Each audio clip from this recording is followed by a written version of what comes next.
ang wakas ay malapit na. Nang higit pa sa ating naiisip. Sa mga panahong nakalipas, bago pa ang paglalang sa mundo, ang isang tunggalian ay nagsimula na. Isang tunggalian sa pagitan ng dalawang kapangyarihan. Isang tunggalian sa pagitan ng mabuti at masama. Isang tunggalian na magpapabago sa takbo ng panahon. Ito ang malaking tunggalian.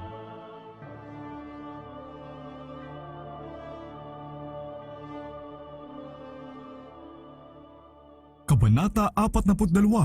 Ang tunggalian ay winakasan. Sa katapusan ng 1,000 taon, si Kristo ay muling babalik sa lupa. Kasama niya ang buong hukbo ng mga natubos at aabayan ng mga anghel. Habang siya ay bumababa sa kakilakilabot na kamahalan, ay inutusan niyang bumangon ang mga patay na masasama upang tanggapin ang kanilang kahatulan. Sila'y nagsibangon, isang napakalaking hukbo, hindi mabilang na gaya ng buhangin sa dagat. Ibang-iba talaga doon sa mga binuhay sa unang pagkabuhay na muli. Ang mga matutuwid ay dinamtan ng walang hanggang kabataan at kagandahan. Ang mga masasama naman ay nagtataglay pa rin ng mga bakas ng sakit at kamatayan. Si Kristo ay bumaba sa bundok ng Olibo, kung saan siya umakyat sa langit pagkaraan ng kanyang pagkabuhay na muli, at kung saan inulit ng mga anghel ang pangako tungkol sa kanyang pagbabalik. Sa araw na iyon ay tatayo ang kanyang mga paa sa bundok ng mga Olibo na nasa tapat ng Jerusalem sa dakong silangan, at ang bundok ng mga Olibo ay mahati sa gitna niya sa pamamagitan ng napakalawak na libis. Ang Panginoon ay magiging hari ng buong lupa. Sa araw na iyon ang Panginoon ay magiging isa at ang kanyang pangalan ay isa. Zacarias 14, 5, 4 at 9. Habang ang bagong Jerusalem sa nakakasilaw na kaluwalhatian nito ay bumababa mula sa langit, ito'y lumapag sa isang lugar na nilinis at inihanda talaga para sa kanya, at si Kristo kasama ng kanyang bayan at mga anghel ay pumasok sa banal na lungsod. Si Satanas naman ay naghanda ngayon para sa kahuli-hulihang malaking pagpupunyagi para sa paghahari. Noong tinanggalan ng kapangyarihan at pinatigil sa kanyang gawain ng pandaraya, ang prinsipe ng kasamaan ay nalungkot at walang sigla. Subalit nang mabuhay ang mga makasalanan at makita niyang napakaraming tao ang nasa kanyang panig, nabuhayan siya ng pag-asa at ipinasya niyang huwag isuko ang malaking tunggalian. Nagmungkahi siyang pangunahan sila laban sa kampamento ng mga banal at kubkubin ang lungsod ng Diyos. Sa makademonyong katuwaan, bumaling siya sa mga di mabilang na milyong-milyong binuhay mula sa mga patay, at sinabing bilang leader nila ay kayang-kaya niyang pabagsakin ang lungsod at bawiin ang kanyang trono at ang kanyang kaharian. Sa wakas ang utos na sumulong ay ibinigay na, at ang di mabilang na hukbo ay kumilos. Isang hukbo na kailanmay hindi pa nabuo ng mga mananakop sa lupa, na hindi mapapantayan ng pinagsama-samang hukbo ng lahat ng panahon simula noong magkaroon ng digmaan sa ibabaw ng lupa. Taglay ang katumpakan ng militar, ang siksikang hanay ng mga hukbo ay sumulong sa bitak-bitak at bako-bakong ibabaw ng lupa patungo sa lungsod ng Diyos. Sa utos ni Jesus ay isinara ang mga pintuan ng bagong Jerusalem at pinaligiran ng mga hukbo ni Satanas ang lungsod at naghanda para sa pagsalakay. Sa harapan ng mga nagkakatipong tagalupa at tagalangit ay naganap ang pagkorona sa anak ng Diyos. At ngayong nabigyan na ng pinakamataas na kadakilaan at kapangyarihan, binigkas na ng hari ng mga hari ang sentensya sa mga nagimagsik sa kanyang pamahalaan at ipinatupad ang katarungan sa lahat ng sumasalangsang sa kanyang kautusan at nagpahirap sa kanyang bayan. Ang sabi ng propeta ng Diyos, "Nakita ko ang isang malaking tronong puti at ang nakaupo roon, at ang lupa at ang langit ay tumakas sa kanyang harapan at walang natagpuang lugar para sa kanila. At nakita ko ang mga patay, mga dakila at mga hamak na nakatayo sa harapan ng trono at binuksan ang mga aklat. Binuksan din ang isa pang aklat, ang aklat ng buhay. At ang mga patay ay hinatulan ayon sa kanilang mga gawa, ayon sa nakatala sa mga aklat." Apokalipsis 20, 11-12. Pagkabukas na pagkabukas sa mga aklat ng talaan, at pagkatitig ni Jesus sa mga masasama, alam nila ang lahat ng kasalanang ginawa nila. Nakita nila kung saan humiwalay ang kanilang mga paa sa landas ng kalinisan at kabanalan, at kung gaano kalayong silang tinangay ng pagmamataas at paghihimagsik sa paglabag sa kautusan ng Diyos. Ang mga kaakit-akit na tuksong itinaguyod nila dahil sa pagpapalayaw sa kasalanan, ang mga pagpapalang binaluktot, Ang mga mensahero ng Diyos na kanilang hinamak, ang mga babalang hindi tinanggap, ang mga alon ng kaawaang itinaboy ng matigas at ayaw magsising puso, ang lahat ay napakalinaw na para bagang nakasulat sa mga titik na apoy. Ang espiritu ng paghihimagsik ay muling sumilakbo gaya ng isang napakalakas na agos. Nang malipos ng bugso ng galit ay ipinasya niyang huwag isuko ang malaking tunggalian. Ang panahon ay dumating na para sa huling desperadong pakikipagpunyagi laban sa hari ng langit. Madali siyang nagpunta sa kalagitnaan ng kanyang mga sakop at sinikap na pukawin sila sa pamamagitan ng sarili niyang matinding galit at pakilusin sila sa dagliang pakikipaglaban. Ngunit sa buong di mabilang na milyong-milyong natukso niya sa paghihimagsik ay wala ni isa man ngayong kumilala sa kanyang paghahari. Katapusan na ng kanyang kapangyarihan. Ang mga makasalanan ay napuno ng ganong ding pagkamuhi sa Diyos na nagpapasigla kay Satanas. Ngunit nakita nilang ang kanilang kalagayan ay wala ng pag-asa na hindi sila mananaig laban kay Jehova.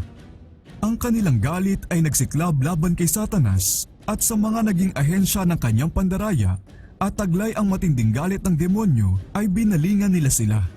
Ang sabi ng Panginoon, "Winasa kita o tumatakip na kerubin mula sa gitna ng mga batong apoy. Inihagis kita sa lupa, aking inilantad ka sa harapan ng mga hari upang pagsawaan ka ng kanilang mga mata. Ginawa kitang abo sa ibabaw ng lupa sa paningin ng lahat ng nakakakita sa iyo. Ikaw ay dumating sa isang kakilakilabot na wakas at ikaw ay hindi na mabubuhay pa." Ezekiel 28, 6-8, 16-19. Ang gawain ng pagkawasak ni Satanas ay winakasana magpakailanman. Samantalang ang lupa ay nababalot ng apoy ng pagkawasak, ang mga matuwid na may panatag na nananatili sa loob ng banal na lungsod. Doon sa mga nakasama sa unang pagkabuhay na muli, ang ikalawang kamatayan ay walang kapangyarihan. Samantalang ang Diyos ay isang tumutupok na apoy sa mga masasama, siya na may kapwa araw at kalasag sa kanyang bayan. Apokalipsis 26, awit 84:11. Nakita ko ang isang bagong langit at ang isang bagong lupa, sapagkat ang unang langit at ang unang lupa ay lumipas na. Apokalipsis 21:1. Ang lupa ay nalinis ng apoy na tumupok sa mga masasama. Ang bawat bakas ng sumpa ay napaalis na. Walang impyernong nagliliyab magpakailanman na magpapaalala sa mga tinubos kung ano ang mga kakilakilabot na kinahinatnan ng kasalanan. Isang tagapagpaalala lamang ang matitira. Tataglayin magpakailanman ng ating manunubos ang bakas ng pagkapako niya sa krus. Sa nasugatan niyang ulo, sa kanyang tagiliran, sa kanyang mga kamay at paa, ay naroon ang mga tanging bakas na kalupitang ginawa ng kasalanan. Sa walang maliw na katuwa ay pagbubulayan doon ng immortal na isipan, ang mga kababalaghan ng lumilikhang kapangyarihan, ang mga hiwaga ng tumutubos na pag-ibig. Hindi na magkakaroon pa ng malupit at mapandayang kaaway para manuksong kalimutan ang Diyos. Bawat bahagi ng isipan ay susulong, bawat kakayahan ay madaragdagan. Ang pagtamo ng kaalaman ay hindi ikapapagod ng isip at ikauubos man ng lakas. Doon, ang pinakamalalaking proyekto ay may sasagawa, ang pinakamatatayog na pangarap ay maaabot, ang pinakamatataas na ambisyon ay matutupad. Subalit meron pa ring mga bagong tugatog na aakyatin, mga bagong kababalaghang kamamanghaan, mga bagong katotohanang uunawain, mga bagong layuning nangangailangang gamitan ng kapangyarihan ng isipan at ng kaluluwa at ng katawan. Ang buong kayamanan ng sangsinukob ay bubuksan para mapag-aralan ng mga tinubos ng Diyos. Dahil hindi nalilimitahan ng kamatayan, sila'y lilipad ng walang kapagod-pagod palakbay sa malalayong daigdig, mga daigdig na nalipos ng kalungkutan nang makita ang kasawian ng mga tao. Subalit umugong sa mga awitan ng kagalakan dahil sa pabalitang isang kaluluwa ang natubos. Taglay ang di maipahayag na katuwaan, ang mga tagalupa ay papasok sa kagalakan at karunungan ng mga di nagkasalang nilalang. Makikibahagi sila sa mga kayamanan ng kaalaman at kaunawaang natamo sa loob ng napakaraming panahon ng pagbubulay-bulay sa mga ginawa ng kamay ng Diyos. Sa malinaw na paningin ay pagmamasdan nilang mabuti ang kaluwalhatian ng sangkinapal, ang mga araw at mga bituin at mga sistema ng kalawakan Lahat ay nakapalibot sa trono ng Diyos sa takda nilang kaayusan. Sa lahat ng bagay, mula sa pinakamaliliit hanggang sa pinakamalaki, ang pangalan ng lumikha ay nakasulat at sa lahat ay natatanghal ang kasaganaan ng kanyang kapangyarihan. At ang mga taon ng walang hanggan habang lumilipas ay naghahatid ng mas masagana at mas maluwalhati pang mga kapahayagan ng Diyos at ni Kristo. Habang sumusulong ang kaalaman, lumalago din naman ang pag-ibig, paggalang at kaligayahan. Habang higit na natututo ang mga tao tungkol sa Diyos, lalo din naman nilang hinahangaan ang kanyang karakter. Habang binubuksan ni Jesus sa kanila ang kariwasaan ng pagtubos at ang mga kahangahangang tagumpay na nakamit sa matinding pakikipagtunggali kay Satanas, ang puso ng mga tinubos ay lalo namang nag-alab sa mas mainit na pagtatalaga at sa mas nakakatuwang kagalakan ay kinalabit nila ang kanilang gintong alpa at milyon-milyon at libu-libong tinig ang nagsama-sama upang ilakas ang makapangyarihang awitin ng papuri. At ang bawat bagay na nilalang na nasa langit at nasa ibabaw ng lupa at nasa ilalim ng lupa at nasa ibabaw ng dagat at lahat ng mga bagay na nasa mga ito ay narinig kong nagsasabi, "Sa Kanya na nakaupo sa trono at sa Kordero ay ang kapurihan, karangalan, kaluwalhatian at kapangyarihan magpakailanman." Apokalipsis 5:13. Tapos na ang malaking tunggalian. Wala ng kasalanan at mga makasalanan. Ang buong sangsinukob ay malinis na. Iisang tibok na ng pagkakasundo at kagalakan ang pumipintig sa buong lawak ng sangkinapan. Mula sa Kanya na lumikha sa lahat ng bagay ay dumadaloy ang buhay at liwanag at kaligayahan sa buong sakop ng walang hanggang kalawakan.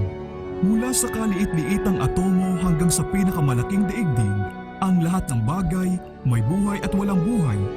Sa kanilang di nadidilimang kagandahan at sakdal na katuwaan ay pawang nagpapahayag na ang Diyos ay pag-ibig.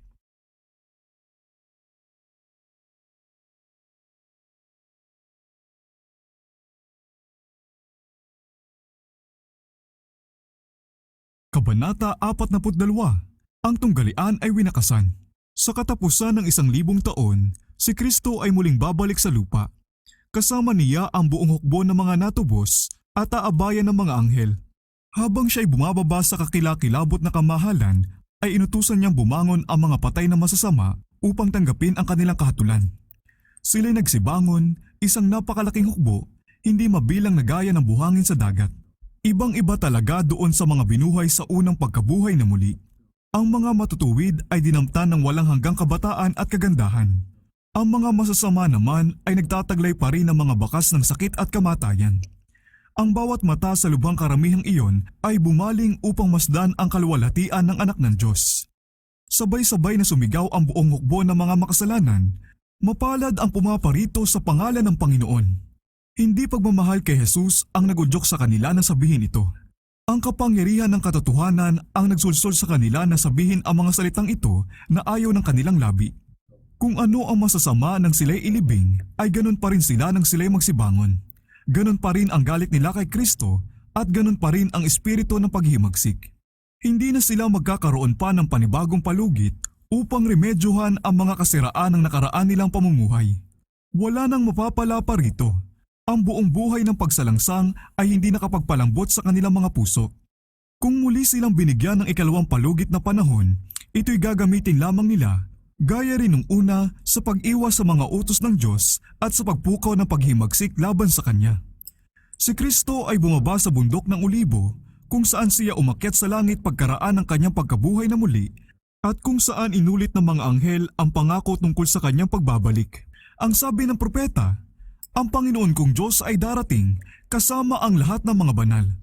Sa araw na iyon ay tatayo ang kanyang mga paa sa bundok ng mga olibo na nasa tapat ng Jerusalem sa dakong silangan, at ang bundok ng mga olibo ay mahati sa gitna niya sa pamamagitan ng napakalawak na libis.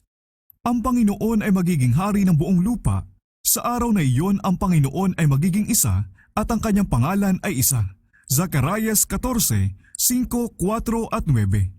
Habang ang bagong Jerusalem sa nakakasilaw na kaluwalhatian nito ay bumababa mula sa langit, ito'y lumapag sa isang lugar na nilinis at inihanda talaga para sa kanya, at si Kristo kasama ng kanyang bayan at mga anghel ay pumasok sa banal na lungsod. Si Satanas naman ay naghanda ngayon para sa kahuli-hulihang malaking pagpupunyagi para sa paghahari. Noong tinanggalan ng kapangyarihan at pinatigil sa kanyang gawain ng pandaraya, ang prinsipe ng kasamaan ay nalungkot at walang sigla. Subalit nang mabuhay ang mga makasalanan at makita niyang napakaraming tao ang nasa kanyang panig, nabuhayan siya ng pag-asa at ipinasya niyang huwag isuko ang malaking tunggalian. Ihahanay niya ang buong hukbo ng mga napahamak sa ilalim ng kanyang bandila at sa pamamagitan nila'y sisikapin niyang maisagawa ang kanyang mga plano. Ang mga masasama ay mga bihag ni Satanas. Sa pagtakwil nila kay Kristo ay tinanggap nila ang pamumuno ng pinunong rebelde. Handa nilang tanggapin ang kanyang mga mungkahi at sundin ang kanyang mga ipinag-uutos. Gayunman, palibas ay tapat pa rin sa dati niyang katusuhan, hindi niya ipinakilalang siya'y si Satanas. Sinabi niyang siya ang prinsipe na talagang may-ari ng sanglibutan at ang kanyang pamana ay di makatarungang inagaw sa kanya. Ipinakilala niya sa mga nailigaw niyang sakop na siya'y manunubos na tiniyak sa kanila na ang kapangyarihan niya ang nagbangon sa kanila sa kanilang libingan at ililigtas na niya sila sa napakabagsik na kalupitan. Palibas ay inalis na ang presensya ni Kristo sa mga tao. Si Satanas ay gumawa ng mga kababalagan upang patunayan ang mga sinasabi niya. Pinalakas niya ang mga mahihina at pinasigla ang lahat sa pamamagitan ng sarili niyang espiritu at lakas. Nagmungkahi siyang pangunahan sila laban sa kampamento ng mga banal at kubkubin ang lungsod ng Diyos. Sa makademonyong katuwaan, bumaling siya sa mga di mabilang na milyong-milyong binuhay mula sa mga patay at sinabing bilang leader nila ay kayang-kaya niyang pabagsakin ang lungsod at bawiin ang kanyang trono at ang kanyang kaharian. Naroon sa napakakapal na karamihang iyon ang napakaraming taong mula sa lahing napakahahaba ng buhay na nabuhay noong bago sumapit ang baha. Mga taong napakatatangkad at napakatatalino na dahil sa pagpapasakop sa mga nagkasalang anghel ay iniukol ang lahat niyang kakayahan at kaalaman sa pagtataas ng kanilang sarili. Mga taong ang napakagagaling na gawa sa sining ay nag-udyok sa sanglibutan na sambahin ang kanilang likas na kakayahan. Subalit ang kanilang kalupitan at masasamang imbensyon na nagparumi sa mundo at sumira sa larawan ng Diyos ang siyang naging dahilan upang pawiin sila ng Diyos sa kanyang sangkinapal. Naroon ang mga hari at general na sumakop ng mga bansa. Matatapang na taong walang naipatalong laban, mayayabang at ambisyosong mandirigma na sa paglapit pa lang ay nanginginig na ang mga kaharian. Sa kamatayan ay walang nagbago sa kanila. Nang sila'y lumabas sa libingan, ay pinagpatuloy nila ang takbo ng kanilang isipan kung saan ito tumigil. Inudyukan sila ng ganong ding paghahangad na manakop na siyang nagahari sa kanila noong sila'y mamatay. Si Satanas ay sumangguni sa kanyang mga anghel at pagkatapos ay sa mga hari at mga mananakop at mga makapangyarihang taong ito. Tiningnan nila ang lakas at dami ng kanilang panig at sinabing ang hukbong nasa loob ng lungsod ay kakaunti kumpara sa kanila at ito'y kayang talunin. Inilatag nila ang kanilang mga plano sa pagkubkob sa kayamanan at kaluwalhatian ng bagong Jerusalem. Ang lahat ay agad na naghanda para sa labanan. Ang magagaling na manggagawa ay gumawa ng mga gamit sa digmaan. Ang mga leader ng militar na kilalang kilala sa kanilang tagumpay ay isiniayos na ng pulupulutong at pangkat-pangkat ang napakaraming mapaghamong tao. Sa wakas ang utos na sumulong ay ibinigay na at ang di mabilang na hukbo ay kumilos. Isang hukbo na kailanmay hindi pa nabuo ng mga mananakop sa lupa na hindi mapapantayan ng pinagsama-samang hukbo ng lahat ng panahon simula noong magkaroon ng digmaan sa ibabaw ng lupa. Si Satanas na pinakamakapangyarihan sa mga mandirigma ang nanguna sa mga kawal at isinanib ng kanyang mga anghel ang kanilang mga puwersa para sa huling tunggaliang ito. Ang mga hari at ang mga mandirigma ay kasunod niya at sumusunod naman ang napakaraming taong kabilang sa napakalaking pangkat na bawat isa may nakatalagang pinuno. Taglay ang katumpakan ng militar. Ang siksikang hanay ng mga hukbo ay sumulong sa bitak-bitak at bako-bakong ibabaw ng lupa patungo sa lungsod ng Diyos. Sa utos ni Jesus ay isinara ang mga pintuan ng bagong Jerusalem at pinaligiran ng mga hukbo ni Satanas ang lungsod at naghanda para sa pagsalakay. Ngayon nakitang muli ni Kristo ang kanyang mga kaaway. Sa itaas ng lungsod, sa ibabaw ng isang makintab na gintong pundasyon, ay may isang trono, mataas at nakaangat. Sa tronong ito ay nakaupo ang anak ng Diyos at sa palibot niya ay naroon ang mga sakop ng kanyang kaharian. Walang salitang makapaghayag sa kapangyarihan at kadakilaan ni Kristo, walang panulat ang makakapaglarawan. Ang kaluwalhatian ng walang hanggang Ama ay bumabalot sa kanyang anak. Pinuno ng kaningningan ng kanyang presensya ang lungsod ng Diyos at umagos palabas sa mga pinto ang bayan at binaha ang buong lupa ng liwanag nito. Ang pinakamalapit sa trono ay yung mga dati masisigasig sa gawain ni Satanas, ngunit gaya ng isang gatong na inagaw sa apoy, sila'y nagsisunod sa kanilang tagapagligtas na may malalalim at masiding katapatan. Ang kasunod naman ay yung mga pinakasanayang maigi ang karakter ng isang Kristiyano sa gitna ng kasinungalingan at kawalan ng katapatan sa Diyos, yung mga nagparangal sa kautusan ng Diyos bagaman ipinahayag ng buong sangkakristyanuhan na ito'y wala ng kabuluhan at ang milyong-milyong mula sa lahat ng panahon na naging martir dahil sa kanilang pananampalataya. At sa dako pa roon ang napakaraming tao na di mabilang ng sinuman mula sa bawat bansa, sa lahat ng lipi, mga bayan at wika, sa harapan ng trono at sa harapan ng kordero na nakasuot ng mapuputing damit at may sanga ng palma sa kanilang mga kamay. Apokalipsis 7:9. Tapos na ang kanilang pakikipaglaban, sila'y nagtagumpay na. Tinakbo nila ang takbuhin at narating ang gantimpala. Ang sanga ng palma sa kanilang mga kamay ay simbolo ng kanilang pagtatagumpay. Ang puting damit ay sagisag ng walang dungis na katwiran ni Kristo na ngayoy kanila na. Ang mga natubos ay umawit ng pagpupuri na umaalingaw at muling umaalingaw sa buong kalangitan. Ang pagliligtas ay sa aming Diyos na nakaupo sa trono at sa kordero. Apokalipsis 7:10. Ang mga anghel at mga serafin ay nakisaliw sa awitin ng pagsamba.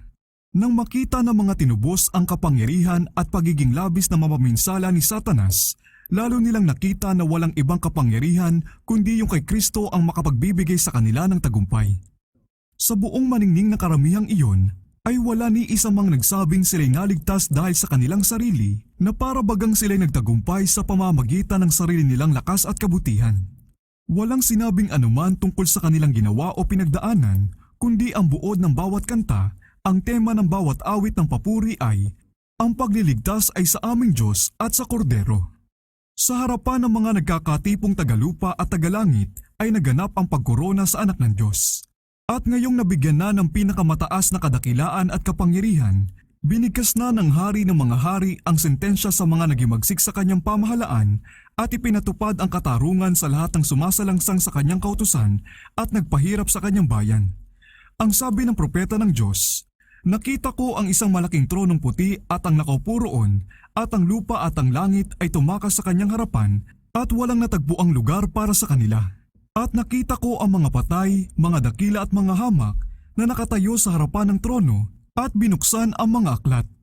Binuksan din ang isa pang aklat, ang aklat ng buhay. At ang mga patay ay hinatulan ayon sa kanilang mga gawa, ayon sa nakatala sa mga aklat. Apokalipsis 20:11-12.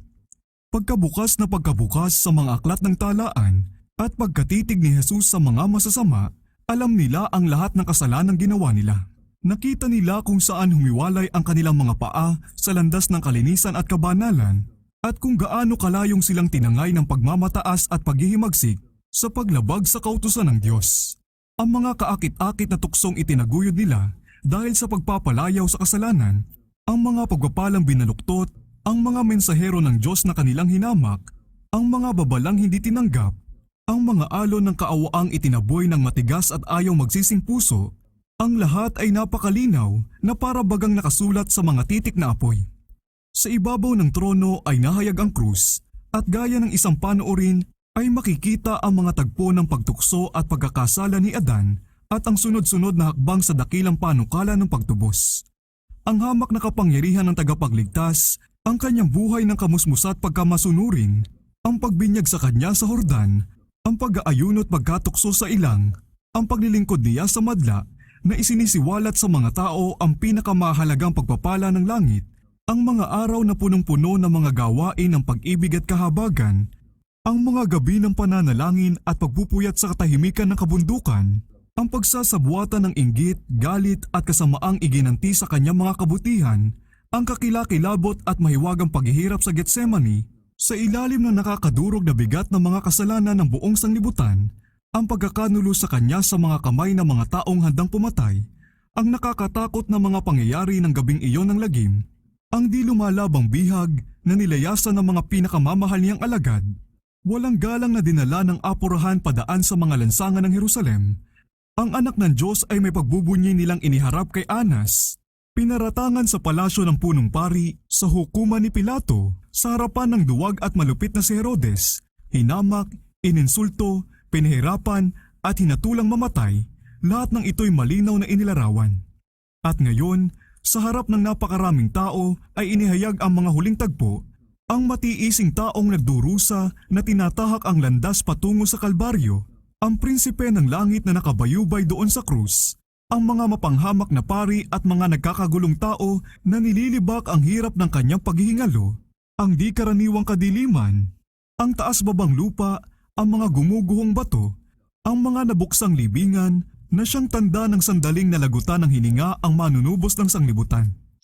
Ang kakilakilabot na palabas ay ipinakita ayon sa kung anong nangyari. Si Satanas, ang kanyang mga anghel, at ang kanyang mga sakop ay walang lakas na umiwas sa mismong larawang sila ang may gawa. Naalala ng bawat gumanap ang bahaging ginampanan niya. Si Herodes, na nagpapatay sa mga inosenteng bata sa Bethlehem, mapatay lamang ang hari ng Israel. Ang napakasamang si Herodias, na may sala sa dugo ni Juan Bautista, ang walang tapang at mahilig magpalakas na si Pilato, ang mga nanglilibak na sundalo, ang mga parit pinuno at ang galit na karamihan na sumisigaw, pananagutan namin at ng aming mga anak ang kanyang dugo, ay pawang nakakita sa kakilakilabot na kasamaan ng kanilang kasalanan. Walang kabuluhan nilang sinikap na magtago sa banal na kamaharlikahan ng kanyang mukha na higit pa sa kaluwalhatian ng araw, samantalang inilalapag naman ng mga tinubos ang kanilang korona sa paanan ng tagapagligtas na sinasabi, siya'y namatay dahil sa akin. Sa kalagitnaan ng napakaraming taong tinubos ay naroon ang mga apostol ni Kristo, ang magiting na si Pablo, ang masigasig na si Pedro, ang minamahal at mapagmahal na si Juan at ang mga tapat nilang kasamahan, at kasama nila ay ang mga napakaraming mga martir, samantalang sa labas ng mga pader, kasama ng lahat ng napakasama at kasuklam-suklam na bagay, ay naroon yung mga nang-usig, nagpabilanggo at pumatay sa kanila. Naroon si Nero, ang halimaw na iyon sa kalupitan at bisyo, minamasdan ang kagalakan at pagkakataas ng mga pinahirapan niya noon na ang pinakamatinding hirap ay kinasumpungan niya ng makademonyong kaligayahan. Ang kanyang ina ay naroon din upang saksihan ang resulta ng sarili niyang ginawa, upang makita kung paanong ang masamang tatak ng karakter na isinali niya sa kanyang anak, ang mga hilig na isinulsol at hinubog ng kanyang impluensya at talimbawa, ay nagbunga ng mga krimen na nagpangatal sa sanglibutan. Naroon ang mga makapapampari at matataas na alagad ng simbahan na nagsabing mga kinatawan ni Kristo, subalit gumamit ng pagpapahirap, bilangguan at sunugan upang kontrolin ang budhi ng bayan ng Diyos. Naroon ang mga mapagmalaking papa na itinaas ang kanilang sarili ng higit sa Diyos at nangahas na baguhin ang kautusan ng kataas-taasan. Yung mga nagkunwaring ama ng iglesia ay may pananagutang ipagsusulit sa Diyos na dito'y mas gugustuhin nilang magdahilan. Huli na nang makita nila na ang isang nakakaalam ng lahat ay naninibugho ukol sa kanyang kautusan at sa anumang paraan ay hindi niya aariing walang sala ang may sala. Ngayon nila nalaman na ibinibilang pala ni Kristo ang kanyang sarili sa nagdurusan niyang bayan at nadama nila ang bigat ng sarili niyang salita. Yamang ginawa ninyo ito sa isa sa pinakamaliit na mga kapatid kong ito ay sa akin ninyo ginawa. Mateo 25:40. Ang buong daigdig ng kasamaan ay nasakdal sa hukuman ng Diyos sa paratang na malubhang pagtataksil sa pamahalaan ng langit. Walang magtatanggol sa kanilang kaso, wala silang maidahilan at ang hatol na walang hanggang kamatayan ay iginawad sa kanila. Ngayoy malinaw na sa lahat na ang kabayaran ng kasalanan ay hindi marangal na kalayaan at walang hanggang buhay, kundi pagkaalipin, kapahamakan at kamatayan. Nakita ng mga makasalanan kung ano ang nawala sa kanila dahil sa kanilang buhay ng paghihimagsik. Ang lalong higit at walang hanggang bigat ng kaluwalhatian ay hinamak nila nang ialok sa kanila, ngunit ngayoy ito'y lubhang kahangad-hangad. Ang lahat ng ito, sigaw ng napahamak na kaluluwa, ay napasa akin sana, subalit pinili kong ilayo sa akin ang mga bagay na ito. O kakaibang pagkahumaling, ipinagpalit ko ang kapayapaan, kaligayahan at karangalan sa pagkaaba, kasamaan at kawalang pag-asa. Nakita ng lahat na ang di pagsasama sa kanila sa langit ay makatarungan. Sa paraan ng kanilang pamumuhay ay sinabi nila, ayaw naming pagharian kami ng Jesus na ito. Gaya ng nagayuma, Minasdan ng mga masasama ang pagkorona sa anak ng Diyos. Nakita nila sa kanyang mga kamay ang mga tapyas ng bato ng banal na kautusan, ang mga alituntuning hinamak at nilabag nila.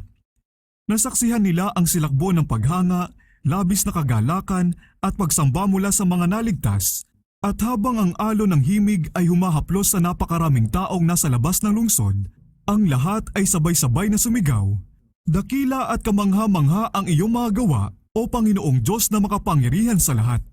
Matuwid at tunay ang iyong mga daan, ikaw na hari ng mga bansa." Apokalipsis 15:3. At sila'y nagpatira pa upang sambahin ang prinsipe ng buhay. Parang naparalisa si Satanas habang minamasdan niya ang kaluwalhatian at kadakilaan ni Kristo. Naalala ng dati isang kerubing tumatakip na ito kung saan siya bumagsak. Isang maningning na serafin, anak ng umaga, kay laki ng pagbabago, kay laki ng pagsama. Sa konsilyong kung saan siya nooy pinararangalan, siya'y tinanggal magpakailanman. Nakita niya ngayon na iba na ang nakatayong malapit sa Ama na tumatakip sa kanyang kaluwalhatian. Nakita niyang ang korona ay pinatong sa ulo ni Kristo ng isang anghel na napakataas ng karangalan at makahari ang presensya, at alam niyang ang napakataas na katungkulan ng anghel na ito ay dating sa kanya. Naalala niya ang kanyang tahanan noong siya'y dalisay at wala pang kasalanan. Ang kapayapaan at kasiyahan na nasa kanya hanggang paunlakan niya ang pagreklamo laban sa Diyos at ang inggit kay Kristo. Ang kanyang mga paratang, ang kanyang paghihimagsik, ang kanyang mga pandaraya upang makuha ang pakikiramay at suporta ng mga anghel, ang matigas niyang pagpupumilit na huwag gumawa ng pagsisikap upang manumbalik nang siya sana'y patatawarin ng Diyos, lahat ng ito'y malinaw niyang naalala.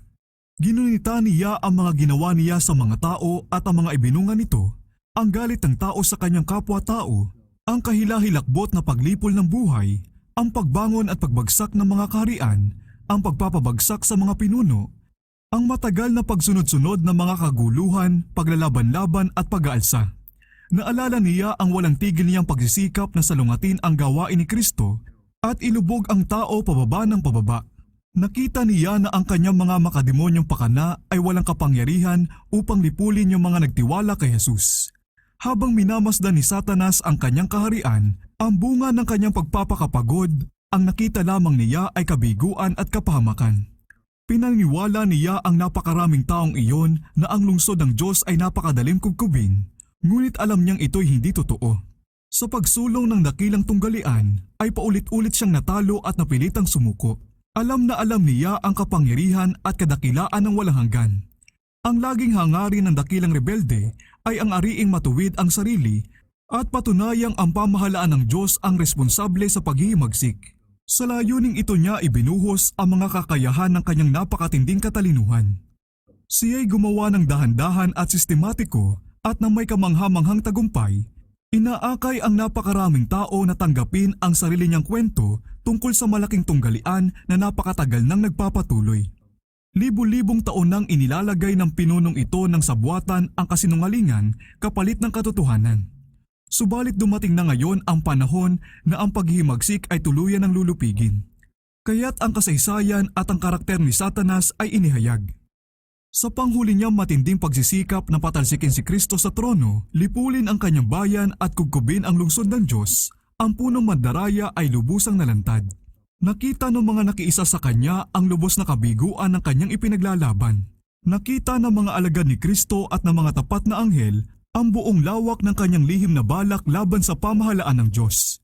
Siya'y kinasuklaman ng lahat. Nakita ni Satanas na ang kusan niyang paghihimagsik ay siyang ikinawala ng karapatan niya sa langit. Sinanay niya ang kanyang kapangyarihan na makipaglaban sa Diyos. Ang kalinisan, kapayapaan at kaayusan ng langit ay magiging sukdulang pahirap sa kanya. Ang mga paratang niya laban sa kahabagan at katarungan ng Diyos ay natahimik ngayon. Ang kasiraang pinagsikapan niyang ibato kay Jehova ay nakapatong lahat sa kanyang sarili. At ngayon, si Satanas ay yumukod at ipinahayag ang katarungan ng sintensya sa kanya. Sinong hindi matatakot at luluwalhati sa iyong pangalan, O Panginoon, sapagkat ikaw lamang ang banal? Ang lahat ng mga bansa ay darating at sasamba sa harapan mo, sapagkat ang iyong mga matuwid na gawa ay nahayag. Apokalipsis 15:4. Ang bawat katanungan ukol sa katotohanan at kamalian sa matagal ng tunggalian ay naging malinaw na ngayon. Ang mga resulta ng paghihimagsik, ang mga resulta ng pagsasaisan tabi sa mga banal na kautusan ay ibinunyag sa paningin ng lahat ng nilalang. Ang mga ginawa ng pamumuno ni Satanas taliwas sa pamamahala ng Diyos ay naipakita sa buong sangsinukob. Si Satanas ay hinatulan ng sarili niyang mga kagagawan. Ang karunungan ng Diyos, ang kanyang katarungan, at ang kanyang kabutihan ay lubos na nabigyang katwiran. Nakita na ang lahat niyang pakikitungo sa malaking tunggalian ay isinagawa kaugnay sa walang hanggang kapakanan ng kanyang bayan at sa kabutihan ng lahat ng mga daigdig na nilalang niya. Lahat mong mga gawa, O Panginoon, ay magpapasalamat sa iyo at pupurihin ka ng lahat ng mga banal mo. Awit 145, Gs. Ang kasaysayan ng kasalanan ay mananatiling isang saksi sa buong walang hanggan na ang kaligayahan ng lahat ng nilalang na kanyang nilikha ay nakatali sa pag-iral ng kautusan ng Diyos. Nang makita ang buong katotohanan tungkol sa dakilang tunggalian, ang buong sangsinukob, kapwa tapat at rebelde, ay may lubos na pagkakaisang nagsabi, "Matuwid at tunay ang iyong mga daan, ikaw na hari ng mga bansa." Apokalipsis 15:3. Sa harap ng sangsinukob ay naipakita ng malinaw ang napakalaking sakripisyo na ginawa ng Ama at ng Anak para sa kapakanan ng tao. Ang oras ay dumating na upang punan ni Kristo ang karapat-dapat niyang kalagayan at luwalhatiin ng higit na mataas kaysa mga pamunuan at kapamahalaan at sa bawat pangalan ng pinangalanan. Iyon ay dahil sa kagalakang inilagay sa kanyang harapan kung bakit niya tiniis ang krus at hindi inalintana ang kahihiyan upang siya'y makapagdala ng maraming anak sa kaluwalhatian. At bagaman hindi malirip ang laki ng kalungkutan at kahihiyan, gayon may mas malaki pa rin ang kagalakan at ang kaluwalhatian. Minasdan niya ang mga natubos na nabago sa kanyang sariling larawan at bawat puso'y nagtataglay ng sakdal na tatak ng kabanalan, bawat mukha'y nagpapakita sa wangis ng kanilang hari. Nakita niya sa kanila ang bunga ng paghihirap ng kanyang kaluluwa at siya'y nasiyahan. At pagkatapos, sa isang tinig na narinig na nagtitipong karamihan ng mga matuwid at masasama ay sinabi niya, "Tingnan ninyo ang mga binili ng aking dugo. Ako'y naghirap dahil sa kanila. Ako'y namatay dahil sa kanila upang sila'y manirahang kasama ko sa buong walang hanggan." At bumailang lang ang damit ng papuri mula sa mga nakadamit ng puti na nasa palibot ng trono. Ang kordero na pinaslang ay karapat-dapat na tumanggap ng kapangyarihan, kayamanan, karunungan, kalakasan, karangalan, kaluwalhatian at kapurihan. Apokalipsis 5:12. Bagaman si Satanas ay napilitang kilalanin ang katarungan ng Diyos at yumuko sa kataas-taas ng kapangyarihan ni Kristo, ang kanyang likas ay hindi pa rin nabago. Ang espiritu ng paghihimagsik ay muling sumilakbo gaya ng isang napakalakas na agos. Nang malipos ng bugso ng galit ay ipinasya niyang huwag isuko ang malaking tunggalian. Ang panahon ay dumating na para sa huling desperadong pakikipagpunyagi laban sa hari ng langit. Madali siyang nagpunta sa kalagitnaan ng kanyang mga sakop at sinikap na pukawin sila sa pamamagitan ng sarili niyang matinding galit at pakilusin sila sa dagliang pakikipaglaban. Ngunit sa buong di mabilang na milyong-milyong natukso niya sa paghihimagsik, ay wala ni isa man ngayong kumilala sa kanyang paghahari. Katapusan na ng kanyang kapangyarihan. Ang mga makasalanan ay napuno ng ganung ding pagkamuhi sa Diyos na nagpapasigla kay Satanas. Ngunit nakita nilang ang kanilang kalagayan ay wala ng pag-asa na hindi sila mananaig laban kay Jehova. Ang kanilang galit ay nagsiklab laban kay Satanas at sa mga naging ahensya ng kanyang pandaraya at taglay ang matinding galit ng demonyo ay binalingan nila sila. Ang sabi ng Panginoon, "Sapagkat ginawa mo ang iyong puso na parang puso ng Diyos, kaya't ako'y magdadala ng mga dayuhan sa iyo, ang kakilakilabot sa mga bansa, at kanilang bubunutin ang kanilang mga tabak laban sa kagandahan ng iyong karunungan at kanilang durungisan ang iyong kaningningan. Kanilang ibababa ka sa hukay. Winasa kita o tumatakip na kerubin mula sa gitna ng mga batong apoy. Inihagis kita sa lupa.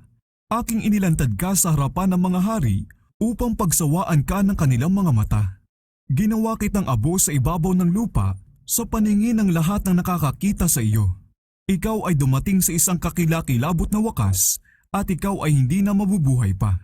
Ezekiel 28:6-8, 16-19. Lahat ng sandalyas na naglalakad na mandirigma at ang mga kasuotang tigmak ng dugo ay susunugin bilang panggatong para sa apoy.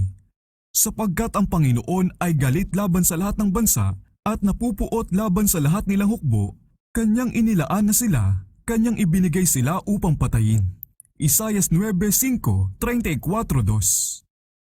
Sa masama ay magpapaulan siya ng mga baga ng apoy at asupre at hanging nakakapaso ang magiging bahagi ng kanilang saro. Awit 11:6.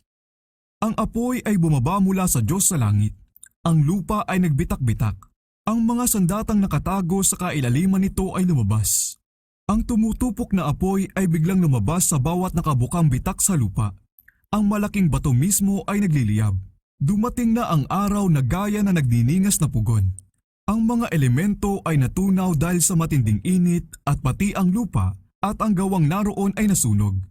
Malakias 4:1, 2 Pedro 3:10.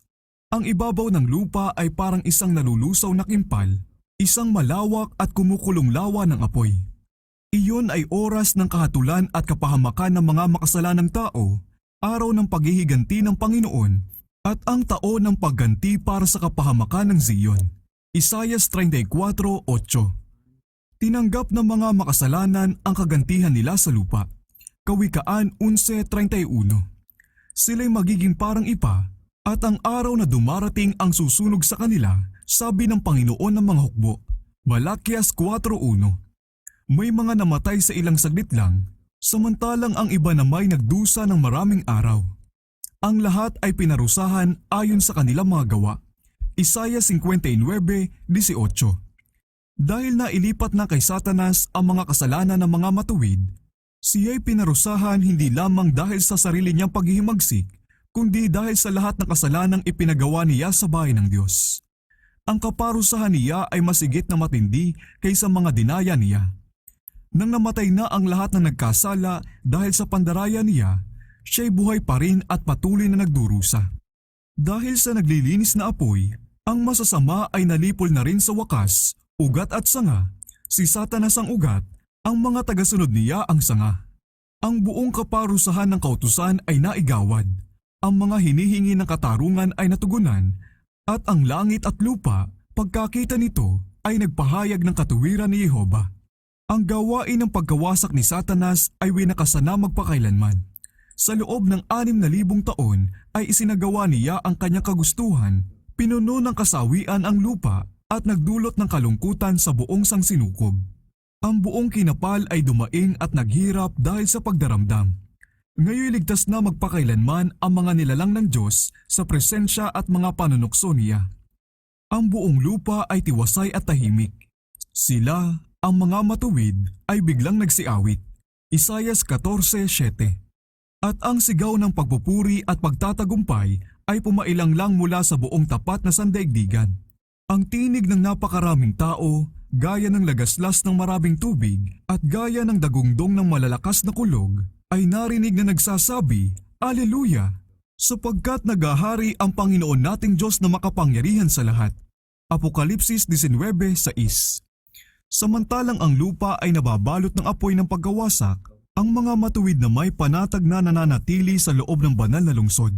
Doon sa mga nakasama sa unang pagkabuhay na muli, ang ikalawang kamatayan ay walang kapangyarihan. Samantalang ang Diyos ay isang tumutupok na apoy sa mga masasama, siya na may kapwa araw at kalasag sa kanyang bayan. Apokalipsis 26, awit 84:11. Nakita ko ang isang bagong langit at ang isang bagong lupa, sapagkat ang unang langit at ang unang lupa ay lumipas na. Apokalipsis 21:1. Ang lupa ay nalinis ng apoy na tumupok sa mga masasama. Ang bawat bakas ng sumpa ay napaalis na. Walang impyernong nagliliyab magpakailanman na magpapaalala sa mga tinubos kung ano ang mga kakilakilabot na kinahinatnan ng kasalanan. Isang tagapagpaalala lamang ang matitira. Tataglayin magpakailanman ng ating manunubos ang bakas ng pagkapako niya sa krus. Sa nasugatan niyang ulo, sa kanyang tagiliran, sa kanyang mga kamay at paa, ay naroon ang mga tanging bakas ng kalupitang ginawa ng kasalanan. Ang sabi ng propeta nang makita si Kristo sa kanyang kaluwalhatian, May mga sinag na nagliliwanag mula sa kanyang tagiliran at dooy ikinubli niya ang kanyang kapangyarihan. Habakuk 3:4. Sa tinusok na tagilirang iyon kung saan dumanak ang mapulang agos na ipinakipagkasundo ang tao sa Diyos, ay naroon ang kaluwalhatian ng tagapagligtas. Doon ikinubli ang kanyang kapangyarihan. Palibas ay makapangyarihang magligtas sa pamamagitan ng sakripisyo ng pagtubos, siya kung gayoy makapangyarihang magpatupad ng katarungan sa mga humamak sa kahabagan ng Diyos. At ang mga tanda ng kanyang pagpapakababa ay siyang pinakamataas niyang karangalan. Sa buong walang hanggan ay isasaysay ng mga sugat ng Kalbaryo ang kanyang kapurihan at ipapahayag ang kanyang kapangyarihan. O tore ng kawan na burol ng anak na babae ng Siyon, ito sa iyo'y darating, ang dating kapangyarihan o teritoryo ay darating. Mikas 4:8. Dumating na ang panahong may pananabik na hinintay ng mga taong banal, simula noong harangan na nagnininga sa tabak ang unang mag-asawa sa Eden, ang panahon para sa ikatutubos ng pag-aari. Efeso 1:14. Ang lupang dati ibinigay sa tao bilang kaharian niya na ipinahamak niya sa mga kamay ni Satanas at napakatagal na pinagharian ng makapangyarihang kaaway ay ibinalik ng dakilang panukala ng pagtubos. Lahat ng nawala dahil sa kasalanan ay naisauli. Ganito ang sabi ng Panginoon na nag-anyo ng lupa at gumawa niyon na kanyang itatatag. Hindi niya ito nilikha na sira, ito ay kanyang inanyuan upang tirhan. Isaias 45:18. Ang orihinal na panukala ng Diyos sa paglikha sa lupa ay natupad, yamang ito'y gagawing tahanan ng mga natubos magpasawalang hanggan. Mamanahin ng matuwid ang lupain at maninirahan doon magpakailanman. Awit 37:29. Ang takot na gawing parang masyadong materyal ang hinaharap na pamana, ang siyang nagtulak sa marami upang bigyan ng espiritual na pakahulugan ang mga katotohanang nag-aakay sa atin na ituring itong tahanan natin. Tiniyak ni Kristo sa kanyang mga alagad na siya'y aalis upang ipaghanda sila ng tahanan sa bahay ng Ama. Yung mga tumatanggap sa mga turo ng salita ng Diyos ay hindi magiging lubos na walang alam tungkol sa makalangit na tahanan. Ngunit hindi nakita ng mata at hindi narinig ng tainga at hindi pumasok sa puso ng tao ang mga bagay na inihanda ng Diyos para sa kanila na nagmamahal sa Kanya. 1 Corinto 2:9. Hindi sapat ang salita ng tao upang ilarawan ang gantimpala sa mga matuwid. Iyon ay malalaman lamang ng mga nakakita dito. Walang may hanggan ng isipan ang makakaunawa sa kaluwalhatian ng paraiso ng Diyos. Sa Biblia, ang pamana sa mga naligtas ay tinatawag na bayan. Hebreo 11:14-16.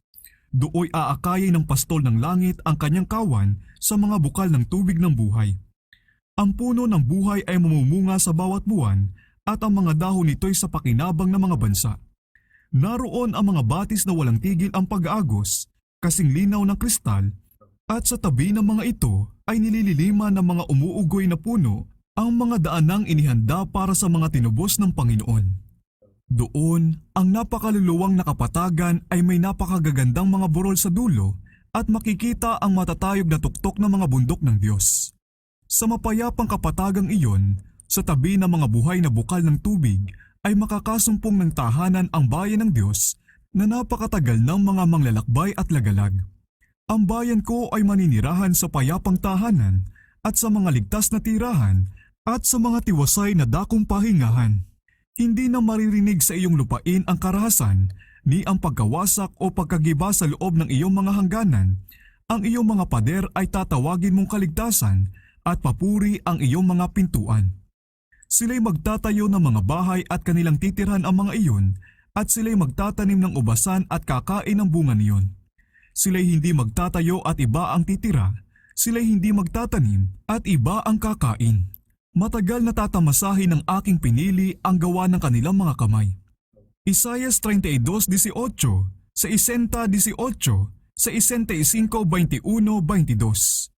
Doon, ang ilang at ang tuyong lupa ay magagalak at ang disyerto ay magagalak at mamumulaklak gaya ng rosas.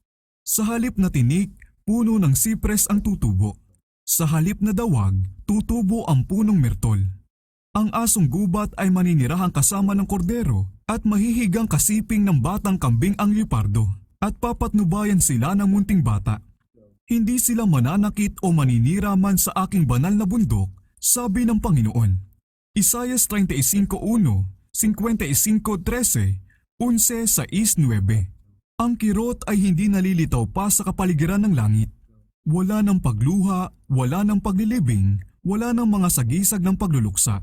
Hindi na magkakaroon ng kamatayan, hindi na magkakaroon pa ng pagdadalamhati o pagtangis man.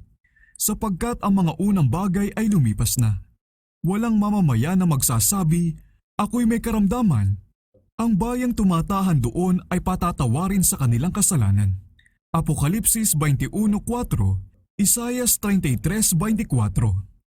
Naroon ang bagong Jerusalem, ang punong lungsod na niluwalhating bagong lupa, ang korona ng kagandahan sa kamay ng Panginoon, ang koronang hari sa kamay ng iyong Diyos.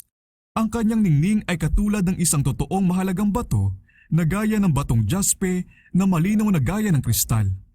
Ang mga bansa ay lalakad sa pamamagitan ng liwanag nito at ang mga hari sa lupa ay magdadala ng kanilang karangalan sa kanya. Ang sabi ng Panginoon, ako'y magagalak sa Jerusalem at maliligayahan sa aking bayan. Masdan ninyo, ang tabernakulo ng Diyos ay nasa mga tao. Siya'y maninirahang kasama nila at sila'y magiging bayan niya. Ang Diyos mismo ay makakasama nila at siya'y magiging Diyos nila. Isaiah 62:3, Apokalipsis 21:11-24, Isaiah 65:19, Apokalipsis 21:3. Sa lungsod ng Diyos ay hindi na magkakaroon pa ng gabi. Wala na mga ngailangan pa o maghahangad pang matulog. Wala ng pagkapagod sa paggawa ng kalooban ng Diyos at sa pag-aalay ng papuri sa kanyang pangalan. Lagi nating mararanasan ang kasiglahan ng umaga at malayong ito'y magwawakas pa. At sila'y hindi nangangailangan ng liwanag ng ilawan ni ng liwanag man ng araw sapagkat ang Panginoong Diyos ang magbibigay liwanag sa kanila. Apokalipsis 22:5. Ang liwanag ng araw ay mapapalitan ng liwanag na hindi naman nakakasilaw, ngunit labis na nakahihigit ang liwanag kaysa sa ating katanghaliang tapat. Ang kaluwalhatian ng Diyos at ng Kordero ang siyang lumilipos ng walang kupas na liwanag sa banal na lungsod. Ang mga tinubos ay lalakad sa kaluwalhatian ng walang hanggang panahon na walang araw.